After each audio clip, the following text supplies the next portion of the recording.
Viewers, আপনারা কি কখনো কেউ জাল দিয়ে মাছ ধরেছেন? হয়তো অনেকেই ধরেছেন, অনেকেরই অভ্যাস আছে গ্রামে যাদের বাড়ি তারা অনেকে হয়তো জিনিসটা পারেন। জাল দিয়ে মাছ ধরার ব্যাপারটা, আবার অনেকে হয়তো পারেন না, বাট শখ আছে জাল দিয়ে মাছ ধরার। তো আমারও সেরকম শখের বশেই আজকে জাল পেলাম, তো লোভ সামলাতে পারলাম না। দেখেন আমি জাল গোছাচ্ছি, আপনারা চাইলে আমার জাল গোছানো দেখে শিখে নিতে পারেন কিভাবে জাল গোছাতে হয় এবং জাল ছুঁড়ে মারতে হয়। তো দেখেন আমি জালটা গোছাচ্ছি, এবার গোছানো শেষ, এবার আমি জালটা ভালো করে ধরে নিলাম।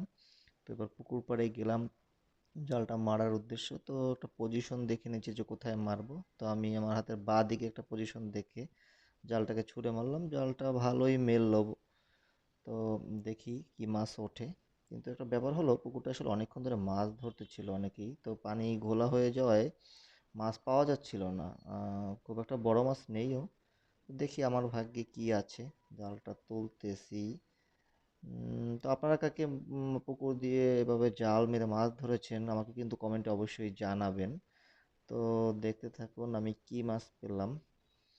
তো কিন্তু আসলে জালে মনে হচ্ছে তেমন কিছু ওঠে নাই। ও ব্যাড লাক।